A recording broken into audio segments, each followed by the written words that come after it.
Assalamualaikum warahmatullahi wabarakatuh.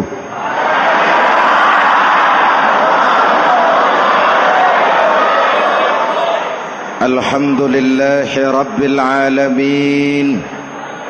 Wassalatu wassalamu ala asyrafil mursalin Sayyidina wa maulana Muhammadin wa ala alihi wa sahbihi ajmain, amma ba'du. Para ulama yang saya muliakan, hadirin hadirat ma'asyiral muslimin yang saya cintai, banyak kita alami perubahan-perubahan yang terjadi, baik perubahan yang menyangkut sosial budaya, lebih-lebih yang menyangkut sosial politik. Yang tidak banyak mengalami perubahan adalah sosial ekonomi. Bahkan angka kemiskinan kita naik menjadi 3/5 dari total penduduk kita hidup di bawah garis kemiskinan, dan 20% diantaranya miskin mutlak.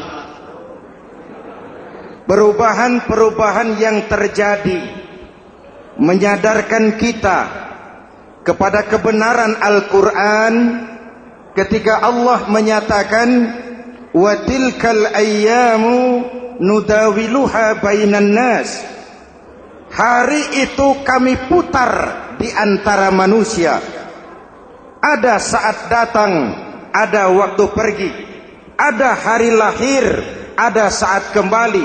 Ada waktu dilantik, ada saat menyerahkan jabatan. Hari kami putar di antara manusia dan hidup cuma sekadar menunggu giliran. Soalnya kemudian di tengah perubahan-perubahan yang terjadi begitu cepat, what must we do now?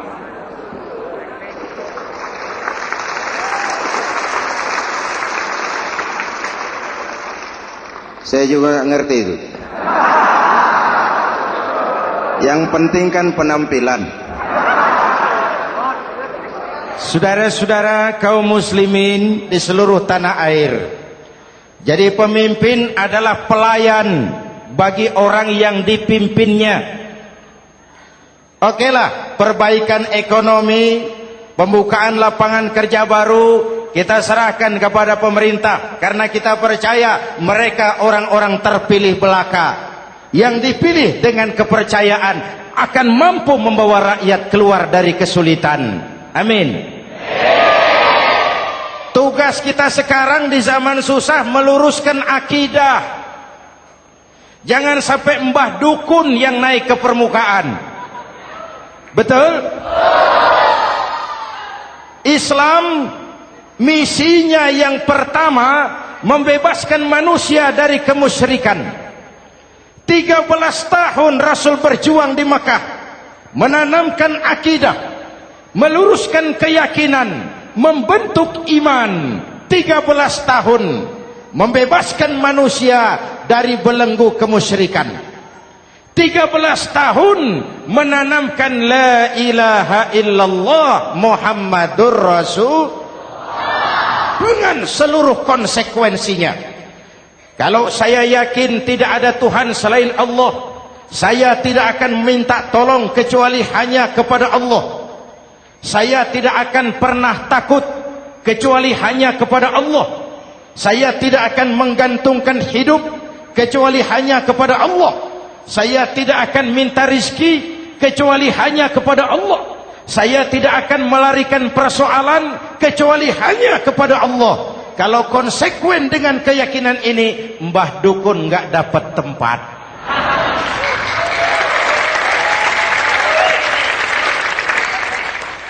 Akur? Ayo lihat secara sederhana. Saya sandaran di tiang, tiangnya ambruk, sayanya jatuh. Saya sandaran di tembok, temboknya runtuh, saya juga runtuh. Saya sandaran kepada orang kaya, dia jatuh miskin, saya bangkrut. Saya sandaran kepada jenderal, dia pensiun, saya selesai. Tapi kalau saya sandaran hanya kepada Allah, Allah tidak akan pernah miskin, Allah tidak akan pernah lumpuh, Allah tidak akan pernah terpuruk, dan Allah tidak akan pernah berkurang kekuasaannya.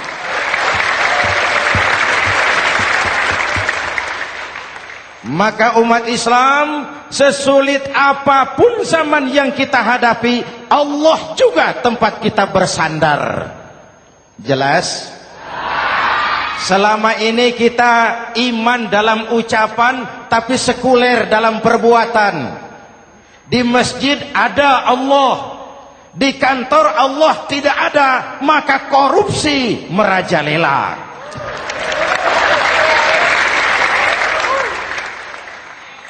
Di masjid ada Allah, di pasar Allah tidak ada, maka timbangan tetap curang. Kita iman dalam ucapan, tapi sekuler dalam perbuatan. Oleh karena itu, sesulit apapun zaman yang kita hadapi, iman jugalah pegangan kita, Allah juga tempat kita bersandar.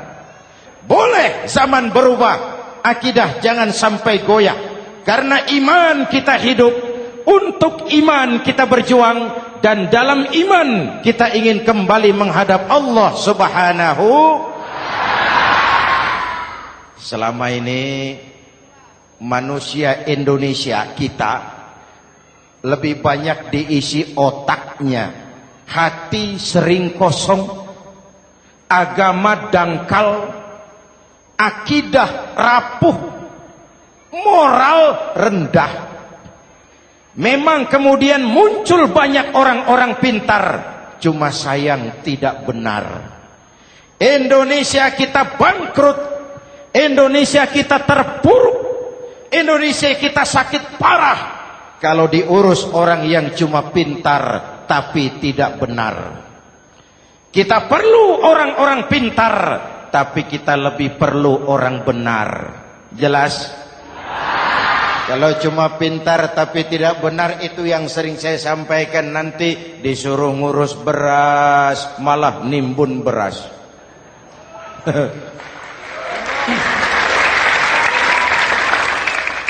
Disuruh ngurus laut malah jadi bajak laut. Disuruh ngurus hutan rame-rame jadi orang hutan. Jutaan hektar hutan Indonesia kita ini merupakan kekayaan sumber daya alam kita yang harus digunakan bagi sebesar-besar kemaslahatan rakyat. Yang disuruh ngurus hukum malah bikin hukum seperti pisau, tajam ke bawah, tumpul ke atas. Jangan heran lalu di masyarakat muncul street justice, pengadilan jalanan, sebagai refleksi dari ketidakpuasan melihat sikap hukum yang sangat berpihak. Kalau yang kecil salah, hukum cepat-cepat ditegakkan.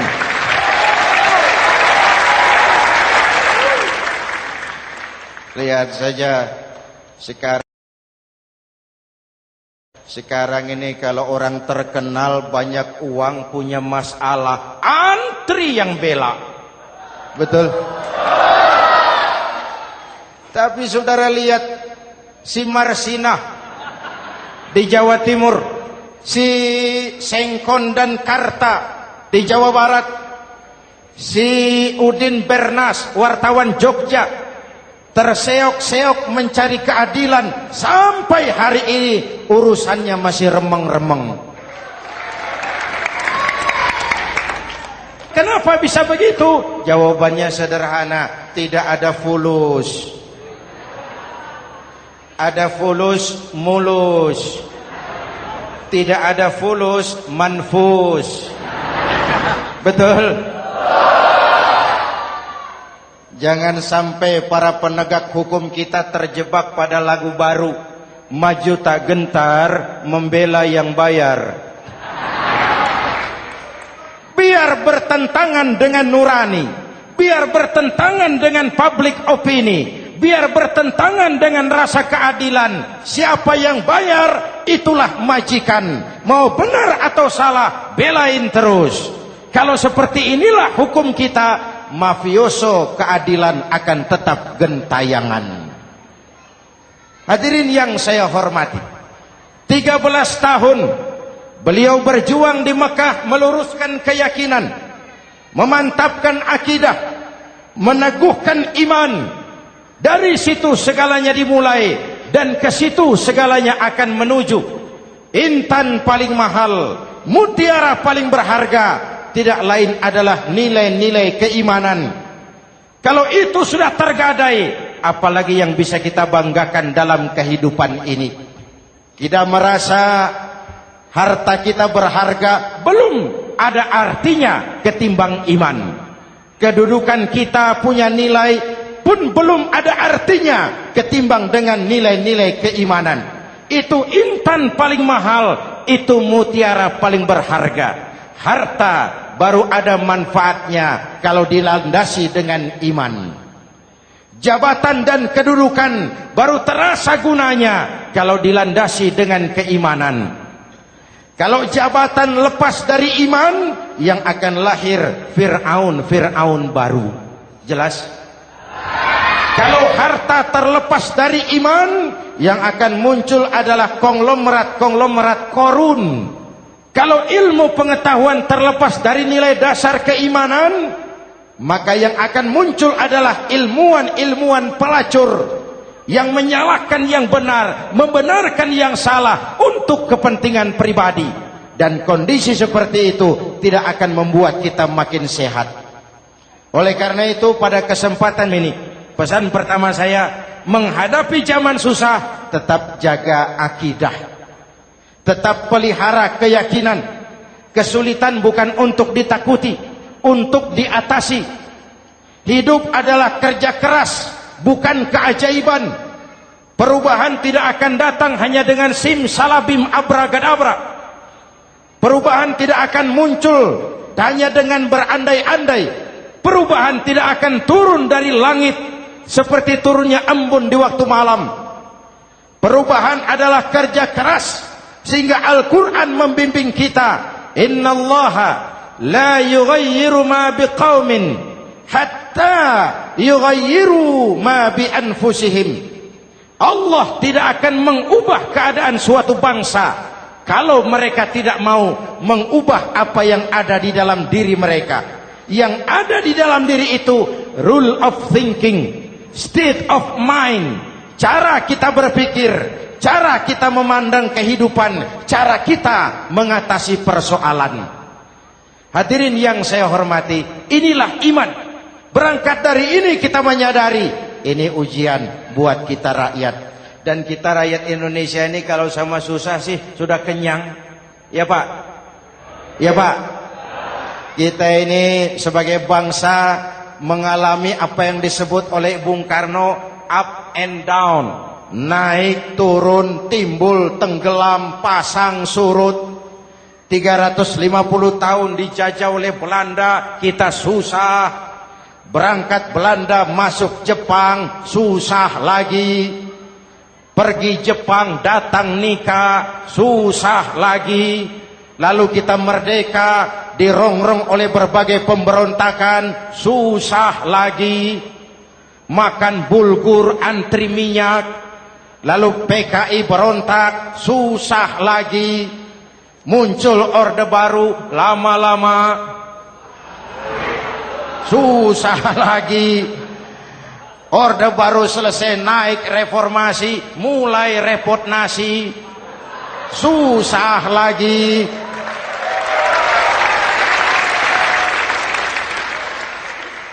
Kalau susah kita ini sudah akrab, sudah intim. Mestinya kalau sudah susah seperti itu, jangan salah sikap menyikapi kesusahan. Jangan sampai kita potong kompas, ambil jalan pintas, terjebak menghalalkan segala cara. Itu tidak akan menguntungkan, itu tidak akan menyelesaikan. Kalaupun selesai, nampaknya penyelesaian sesaat. Dan penyelesaian sesaat bukan penyelesaian yang sebenarnya. Karena itu tetaplah dalam koridor keimanan. Boleh zaman berubah, akidah jangan sampai goyah. Silahkan masa berganti, tapi keyakinan jangan mati. Sekali la ilaha illallah, sampai tetes darah paling penghabisan, tetap la ilaha illallah. Sanggup? 3 orang. Sanggup? 21. Sanggup? Kalau sanggup kita harus konsekuen. Saudara-saudara di seluruh tanah air, misi yang kedua dari Islam setelah membebaskan manusia dari kemusyrikan, membebaskan manusia dari ras diskriminasi, mengikat manusia dengan tali akidah. Sebelum Islam datang, manusia dibedakan oleh warna kulit, manusia dibedakan oleh faktor keturunan, manusia dibedakan oleh faktor harta dan benda. Adalah Rasul yang mengajarkan, innallaha la yanzuru ila suwarikum wala ila amwalikum walakin yanzuru ila qulubikum wa a'malikum. Allah tidak melihat potonganmu, Allah tidak melihat hartamu. Yang Allah lihat itu adalah hatimu dan amal perbuatanmu. Jauh sebelum Amerika teriak-teriak membanggakan apa yang mereka sebut sebagai Declaration of Independence, Nabi sudah mengajarkan kepada kita semua, An-nas kulluhum li Adam wa Adam min turab, la fadla li Arabiyyin ala ujamiyyin illa bittaqwa. Seluruh manusia berasal dari Adam. Adam diciptakan dari tanah. Tidak ada kelebihan Arab dengan yang bukan Arab kecuali takwanya. Jauh sebelum Amerika mencanangkan bahwa semua manusia dilahirkan sama, that all men are created equal. Jauh sebelum itu Islam sudah membebaskan manusia dari ras diskriminasi. Apa dalam konteks kekinian? Menghadapi zaman susah tetap jaga kerukunan. Ya Pak, ya Bu, oi Bu. Menghadapi zaman susah tetap jaga kerukunan, baik antar umat seagama, antar umat beragama, maupun antar umat beragama dengan pemerintah. Menjaga kerukunan. Jangan saling sikat sikut di antara kita. Sebab kalau sudah rukun, saya ajak berhitung. 1 ditambah 1 sama dengan, itu matematika namanya. Hasilnya pasti. Tapi angka sosial hasilnya aneh. Saya ubah jadi angka sosial. Ayo kita berhitung lagi. 1 orang takut ditambah 1 orang takut sama dengan 2 orang setengah berani. Kenapa setengah berani? Karena sudah berdua. Tadi kan takut sendiri. Kalau sama-sama takut berkumpul jadi setengah berani. Kalau ditambah 1 orang takut lagi, 1 orang takut ditambah 1 orang takut ditambah 1 orang takut sama dengan 3 orang berani. Kenapa jadi berani? Karena sudah bertiga. Kita yang lemah, kita yang marginal, kita yang dikucilkan, bahkan kita yang dilecehkan, kalau mau rukun kita akan kuat dan tidak bakal dipermainkan orang.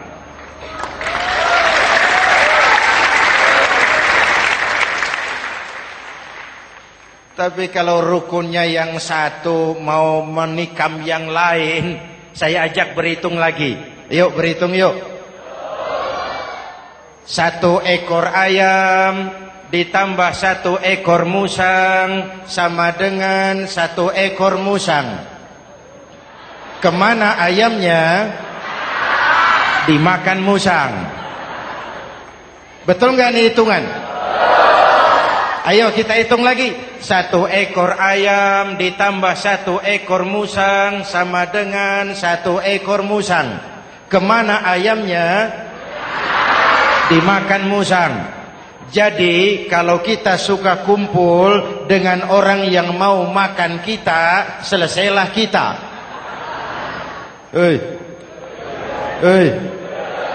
Maka kalau merasa kita ini ayam, yuk kumpul sama-sama ayam, pulang ke kandang ayam. Kalau ada ayam kumpul ke kandang musang, itu namanya ayam minum baygon. Jelas? Menjaga kerukunan. Pertama, antar umat seagama, sesama muslim harus saling menjaga, harus saling memelihara. Baik dia muslim yang jadi kapolri, baik dia muslim yang jadi kasat, baik dia muslim yang jadi pengusaha, baik dia muslim yang jadi petani, nelayan, guru, semua komit menjaga semangat kebersamaan, rukun antar umat seagama. Jelas? Jelas? Hadirin yang saya hormati, atas dasar itu saya ingatkan kembali, kita semua ingin persoalan terorisme dilepaskan kaitannya dari agama manapun. Tidak ada kaitannya terorisme dengan Islam, dengan Kristen, dengan Hindu, dengan Buddha.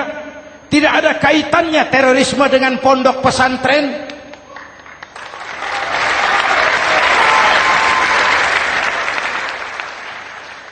Jangan sampai pesantren jadi kambing hitam.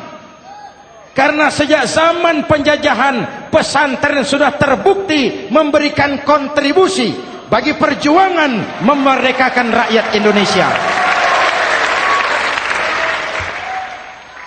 Rukun antar umat seagama. Yang kedua, rukun antar umat beragama. Islam ini rahmatan lil alamin. Jangankan manusia walaupun berbeda agama, binatang saja dihormati. Ada hadis, fa iza zabahtum fa ahsinuz zibhata. Kalau kamu menyembelih hewan, sembelihlah dengan cara yang terbaik. Jangan menyembelih ayam dengan pisau tumpul. Itu namanya tidak berperi kebinatangan. Yang kecil lagi, saudara buka babul istinja, makruh buang air kecil di tanah yang berlubang. Sebab apa? Pertama, menjaga kesehatan. Siapa tahu di lubang yang saudara buang air kecil itu ada gas beracun. Kalau tidak, melindungi binatang yang ada di dalam lubang. Siapa tahu di lubang yang saudara buang air kecil itu ada semut sedang rapat membahas terorisme. Apa dosanya lalu mati dikencingi? Ini namanya rahmatan lis semut. Binatang saja dilindungi. Maka perbedaan agama tidak harus menyebabkan kita bertolak belakang. Perbedaan agama bukan alasan untuk saling bermusuhan. Apalagi kita sudah menyadari tentang kemajemukan kita, tentang kebinekaan kita, tentang keragaman kita.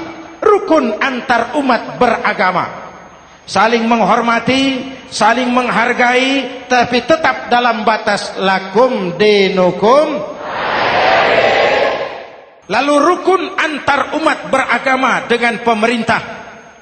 Hadirin yang saya hormati, yang benar kita dukung, yang salah kita perbaiki dan kita tegur menurut cara-cara yang diajarkan oleh agama kita. Dan sholat berjamaah, pendidikan bernegara yang paling bagus. Tadi kita sholat ada imam, ada makmum, betul? Makmum wajib ikut imam kalau imam benar sholatnya. Rakyat wajib ikut pemimpin kalau pemimpin benar mimpinnya. Masyarakat Islam ini loyal. Masyarakat Islam ini bukan pemberontak. Masyarakat Islam ini taat dan setia. Kapan? Kalau imamnya benar. Imam takbir, makmum. Imam ruku, makmum. Imam i'tidal, makmum. I'tidal. Imam sujud, makmum. Tapi kalau imam keliru, mestinya imam ruku malah sujud. Salah imam ini. Tegur. Siapa yang wajib negur? Makmum yang saf terdepan. Anggota DPR.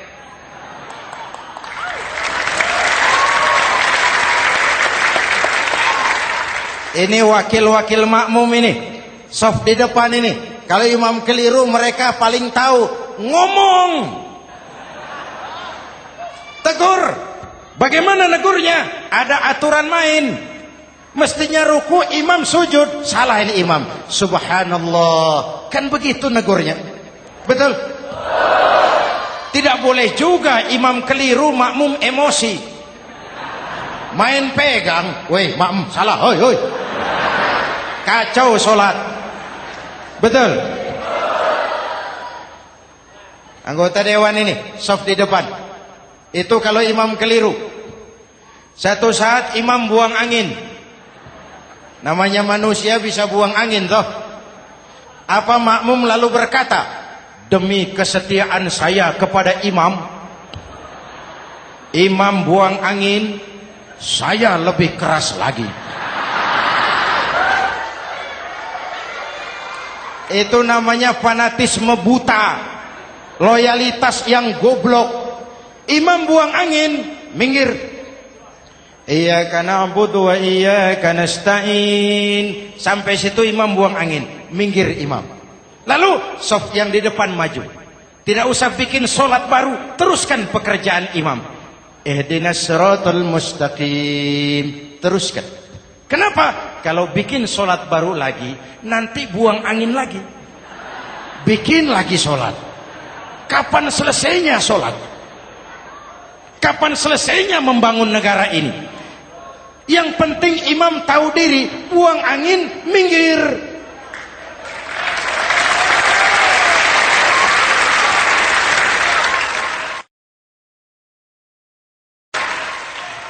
Ini kacaunya solat berjamaah kita sekarang. Kacaunya negeri kita sekarang. Banyak imam sudah buang angin, gengsi. Diam aja merasa nggak punya salah. Dikasih tahu sama makmum, imam tadi buang angin ya, malah jawab sedikit. Apa kalau sedikit lalu tidak batal sholat itu? Mekanisme kehidupan sosial yang diatur lewat tuntunan sholat berjamaah. Sehingga Nabi berpesan, kun imaman muta'an au ma'muman muti'an fala takun thalisan jazu'a. Kalau jadi pemimpin, jadilah pemimpin yang ditaati. Kalau jadi makmum, jadilah makmum yang mentaati. Jangan jadi golongan ketiga pemecah belah. Di depan tidak jalan, di belakang takut, ditaruh yang di tengah, di depan didorong, yang belakang ditendang. Ini namanya biang kerok. Saudara-saudara, dari uraian singkat ini saya ambil beberapa catatan pokok. Pertama, kalau ada intan paling mahal, kalau ada mutiara paling berharga dalam hidup kita, itu tidak lain adalah karena keyakinan. Hidup jadi indah, hidup jadi berharga, hidup jadi berarti kalau didasari atas sebuah keyakinan. Dan keyakinan itu tidak lain adalah nilai iman kita, akidah kita kepada Allah Subhanahu wa taala. Yang kedua, tetap menjaga kerukunan sesulit apapun zaman yang kita hadapi. Kita tetap harus menjaga semangat kebersamaan. Kita harus tetap menjadi lem perekat yang menjaga keutuhan baik sebagai bangsa maupun sebagai umat. Perbedaan adalah wajar, harus dihormati sebagai ciri kehidupan berdemokrasi. Tapi jangan perbedaan menjadi sebab kita bermusuhan, dan jangan perbedaan menyebabkan kita saling berpecah belah. Hormati perbedaan, jangan perbedaan dipandang sebagai permusuhan. Dengan akidah yang kuat dan kebersamaan yang kokoh, ayo kita hadapi kesulitan, kita atasi kesulitan, dan dengan kerja keras untuk menyongsong hari esok yang lebih pasti. Mari kita Fatihah. Semoga Allah memelihara kita bangsa Indonesia. Ala hadhihi niyah wa ila hadratin Nabi. Al-Fatihah.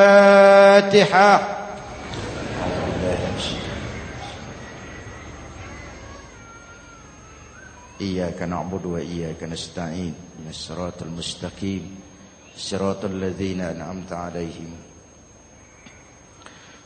Bismillahirrahmanirrahim. Amin. Alhamdulillah Rabbil Alamin. Allahumma salli wa sallim mubarak ala Sayyidina Muhammadin wa ala alihi wa sahbihi ajma'in. Allahumma Rabbana taqabbal minna salatana wa siyamana wa qiyamana wa takhashu'ana wa ta'abbudana wa tammim taksirana ya arhamar rahimin. Allahumma aslih man fi salahihi salahul muslimin. Allahumma ahlik man fi halakihi salahul muslimin. Allahumma Rabbana la tu'akhizna in nasina aw akhtana. Rabbana wa la tahmil alaina isran kama hamaltahu ala alladhina min qablina. Rabbana wa la tuhammilna ma la taqata lana bih wa'fu 'anna waghfir lana warhamna anta maulana fansurna 'alal qaumil kafirin. Allahumma ij'alna minas su'ada'il maqbulin wa la taj'alna minal ashqiya'il mardudin. Afdalu ma qultuhu ana wan nabiyyuna min qabli. La ilaha illallah.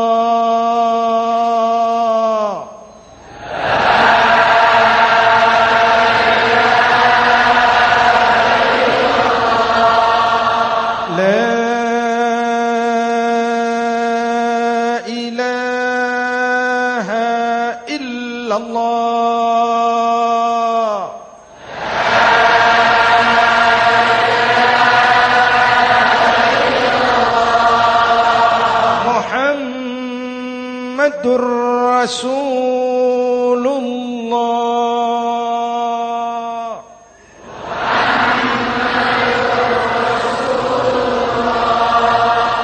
Sallallahu alaihi wa alihi wa sallam. Kalimatu haqqin 'alaiha nahya wa 'alaiha namut wa 'alaiha wa biha nub'atsu insyaallah minal aminin minal aminin minal aminin rahmatika ya arhamar rahimin.